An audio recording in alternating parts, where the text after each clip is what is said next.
Hello my dear student, welcome to SV chemistry. बच्चों, आज के सेशन में हम पढ़ने वाले हैं ट्रिक फॉर ओजोनोलिसिस रिएक्शन। जो ओजोनोलिसिस रिएक्शन होती है उसको हम ट्रिक की हेल्प से कैसे इजिली कर सकते हैं।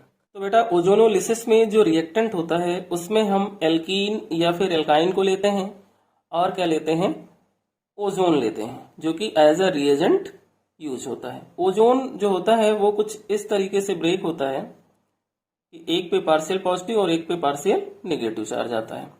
अब हम क्या करें कि यहाँ पर एल्कीन ले लें और उस एल्कीन को ओजोन से रिएक्ट कराएं, तो ये CH2 डबल बॉन्ड CH2 का जो है बॉन्ड, वो एक बॉन्ड इसका ब्रेक हो जाएगा और इस पे भी क्या आ जाएगा, एक पे पार्शियल नेगेटिव आएगा और एक पे क्या आ जाएगा, पार्शियल पॉजिटिव आ जाएगा। अब ये ओजोन इस CH2 डबल बॉन्ड CH2 से यहाँ पर ऐड हो जाएगा। ये हमारा एक इंटरमीडिएट बनता है। अब इस इंटरमीडिएट कंपाउंड को जब हम रीअरेंज करते हैं, क्या करते हैं, रीअरेंज करते हैं, तो यहाँ पर CH2 से एक ऑक्सीजन ऊपर की साइड में और CH2 से दो ऑक्सीजन नीचे की साइड में ऐड हो जाते हैं और यहाँ पे बनता है ओजोनाइड। ये हमारा क्या है, ओजोनाइड बनता है। अब इस ओजोनाइड का अगर हम वाटर के साथ रिएक्शन कराएं, इस ओजोनाइड का अगर हम वाटर के साथ रिएक्शन कराएं, तो यहाँ पर हमें फाइनल प्रोडक्ट मिल जाता है। सो बेटा, जो फाइनल प्रोडक्ट मिलता है वो यहाँ पर हमें क्या मिलता है, एल्डिहाइड या फिर एसिड मिलता है। एल्डिहाइड या फिर एसिड की क्या कंडीशन है उसे हम आगे समझते हैं। तो यहाँ पर बेटा हम लेते हैं एक एग्जाम्पल एल्कीन का और उस एल्कीन से हम दोनों कंडीशन को समझते हैं। यहाँ पर हमने ले लिया CH3 bond CH double bond CH2।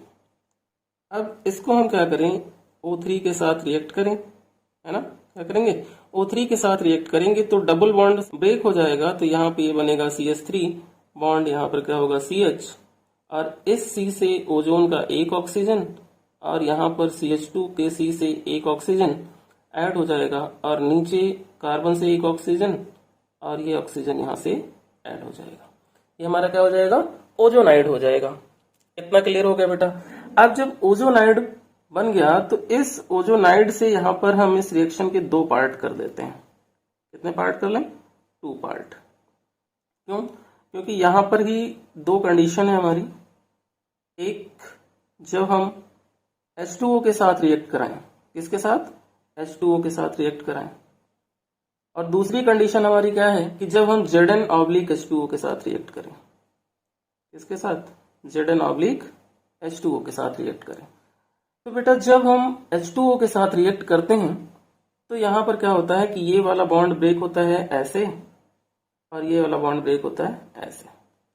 तो यहाँ से हमें क्या मिलता है, CH3CHO और ये मिलता है HCHO। ये दो तरीके के यहाँ पर हमें प्रोडक्ट मिल जाते हैं। एक क्या मिलेगा, CH3CHO, और दूसरा जो होगा वो क्या मिलेगा, HCHO। इतना क्लियर हो गया। ये किस कंडीशन में है, जब हमने H2O के साथ रिएक्शन की, किसकी, ओजोनाइड की। हुआ क्या यहाँ पर कि ये जो ऑक्सीजन यहाँ से फ्री हुआ वो इस H2O से ऑक्सीडाइज होकर के क्या फॉर्म किया, H2O2। अब ये H2O2 जो है वो ऑक्सीडाइज होगा CH3CHO और HCHO के साथ, तो यहाँ पर हमें क्या मिल सकता है, एसिड मिल सकता है। क्या मिलेगा, एसिड। बट जब कंडीशन यहाँ Zn/H2O की होगी तो उस कंडीशन में यहाँ पर जो बाई प्रोडक्ट मिलता है वो हमारा क्या होता है, ZnO, यानी कि यहाँ पर ये जो H2O2 होता है वो जिंक से क्या हो जाता है, डिस्ट्रॉय हो जाता है और यहाँ पर हमें मिलता है CH3CHO और साथ में क्या मिलता है, HCHO। बट इसके आगे पर ऑक्सीडेशन नहीं होता।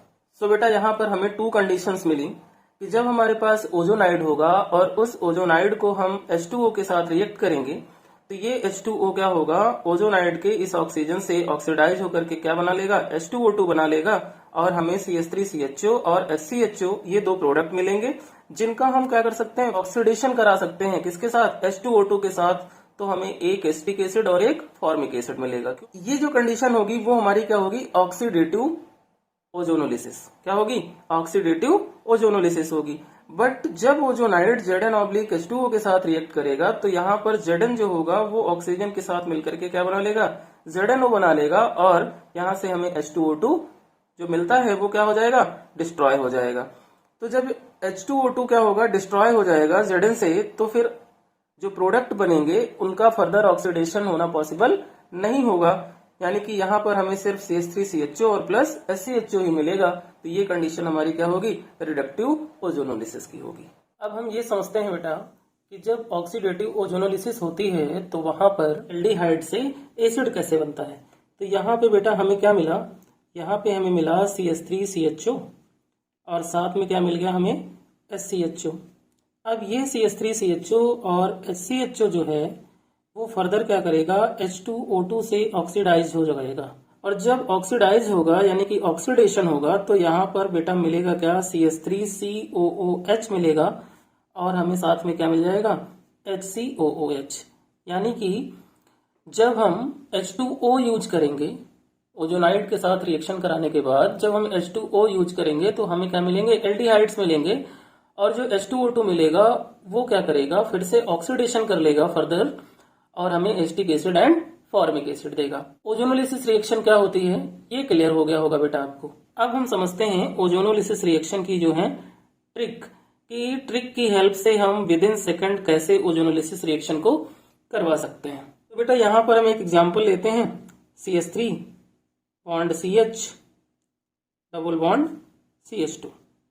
अब ये बेटा जब O3 के साथ रिएक्शन करे और साथ में क्या हो हमारा H2O हो, तो क्या होगा कि ये जो डबल बॉन्ड है ये ब्रेक हो जाएंगे। एक ऑक्सीजन O3 का इसको मिल जाएगा, एक ऑक्सीजन O3 का इसको मिल जाएगा, तो ये यहाँ से क्या बनाएगा, CH3CHO बनाएगा और ये क्या बनाएगा, HCHO बना लेगा। तो यहाँ पर जो प्रोडक्ट बनेगा बेटा वो क्या होगा, CH3CHO और प्लस SCHO बन जाएगा। अब क्या होगा कि जो ये H2O है इस ऑक्सीजन से, जो इसका थर्ड ऑक्सीजन है उससे ऑक्सीडाइज होगा, तो यहाँ क्या देगा, H2O2 देगा, और ये H2O2 क्या होगा, इस एल्डिहाइड का ऑक्सीडेशन करेगा और इन्हें किसमें कन्वर्ट कर देगा, एसिड में कन्वर्ट कर देगा। तो यहाँ पर हमें एसिटिक एसिड मिल जाएगा और साथ में क्या मिलेगा, फॉर्मिक एसिड मिल जाएगा, क्योंकि वहां पर क्या है, SCHO है। तो ये तो हमारी हो गई ट्रिक इसकी, एल्कीन की। अब हम यहाँ पर यूज करते हैं बेटा अगला एग्जाम्पल एल्काइन का, कि अगर यहाँ पर हमारे पास एल्काइन हो उस कंडीशन में क्या होगा। तो एल्काइन जो बेटा O3 के साथ रिएक्शन करेगा इन प्रेजेंस ऑफ H2O, तो यहाँ पर एल्काइन के दो बॉन्ड ब्रेक होंगे। कितने बॉन्ड ब्रेक होंगे, दो बॉन्ड ब्रेक होंगे, और एक ऑक्सीजन इसको मिल जाएगा, एक ऑक्सीजन इसको मिल जाएगा। एक जो ऑक्सीजन बचेगा वो H2O से मिलकर के क्या बना लेगा, H2O2 बना लेगा, है ना। तो यहाँ पर हमें क्या मिला, CH3CO, है ना, और यहाँ से क्या मिलेगा, HCOO, है ना। यानी कि कुछ इस तरीके का कंपाउंड बनेगा, CH3 बॉन्ड C और इसके साथ लग जाएंगे ऑक्सीजन, है ना। इन दोनों कार्बन पे क्या लग जाएंगे, ऑक्सीजन लग जाएंगे, और ये हमारा क्या हो जाएगा, H। अब क्या होगा कि ये बॉन्ड ब्रेक करेगा, है ना। तो जब ब्रेक करेगा तो H2O2 एक OH इसको दे देगा और एक OH इसको दे देगा। तो ये क्या होगा, CH3COOH, यानी कि ये जो है एसिटिक एसिड बना लेगा, क्या बना लेगा, एसिटिक एसिड, और ये HCOOH जो है वो क्या बना लेगा, फॉर्मिक एसिड बना लेगा। इस तरह से बेटा जब H2O प्रेजेंट होगा तो वहां पर हमारी रिएक्शन हो जाएगी, और एक हमें क्या मिल जाएगा, एसिड मिल जाएगा, एसिटिक एसिड मिल जाएगा, और एक हमें क्या मिल जाएगा, फॉर्मिक एसिड मिल जाएगा। इतना क्लियर हो गया। अब ये दोनों ही रिएक्शन हमारी जो है वो क्या है, ऑक्सीडेटिव ओजोनोलिसिस है। क्या है, ऑक्सीडेटिव ओजोनोलिसिस। ट्रिक समझ में आ गई। जब बेटा यहाँ पर कंडीशन होगी कि हम Zn के साथ H2O को यूज करें, तो सपोज करो कि यहाँ पर हमने ये एल्कीन ले ली CH2 डबल बॉन्ड CH2 और इसकी रिएक्शन किससे कराई, O3 के साथ, और सेकंड स्टेप में जो है ये Zn ऑब्लिक H2O से रिएक्शन करेगा। तो क्या होगा कि ये डबल बॉन्ड ब्रेक होगा, एक ऑक्सीजन इसको मिलेगा, एक ऑक्सीजन इसको मिल जाएगा, और जो थर्ड वाला ऑक्सीजन होगा वो हमें क्या देगा, ZnO देगा, क्योंकि यहाँ पर जब H2O2 बनेगा तो वो जिंक से क्या होगा, डिस्ट्रॉय हो जाएगा। यहाँ पर हम Zn ऑब्लिक H2O2 की जगह पे डाईमिथाइल सल्फाइड भी यूज कर सकते हैं, है ना। तो उस कंडीशन में यहाँ पर हमें क्या मिलने वाला है, 2 मोल्स ऑफ HCHO के मिल जाएंगे, 2 मोल्स ऑफ SCHO मिल जाएंगे। अब क्या होगा कि ये जो एल्डिहाइड मिला है इस एल्डिहाइड का फर्दर ऑक्सीडेशन नहीं होगा। तो इस इक्वेशन को हम कहेंगे बेटा क्या, रिडक्टिव ओजोनोलिसिस।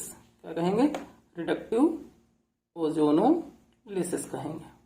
क्लियर हो गया कि ऑक्सीडेटिव ओजोनोलिसिस के रिएक्शन में क्या होता है और रिडक्टिव ओजोनोलिसिस के रिएक्शन में क्या होता है। जब ऑक्सीडेटिव ओजोनोलिसिस होती है बेटा, जब कभी ऐसा एल्कीन होगा जिसकी वजह से हमें क्या हो, यहाँ पर कीटोन मिलेंगे, तो उस कंडीशन में कीटोन फर्दर एसिड में ऑक्सीडाइज नहीं होंगे। तो इस पॉइंट को आपको ध्यान रखना है कि जब ऐसा एल्कीन यूज हो रहा हो जिससे हमें कीटोन मिले, तो कीटोन की आगे क्या होगी, ऑक्सीडेशन नहीं होगी, यानी कि वो एसिड में कन्वर्ट नहीं होंगे, सिर्फ एल्डिहाइड होंगे। तो ये है बेटा हमारी ट्रिक्स जो कि आपको बहुत अच्छे से समझ में आ गई होंगी।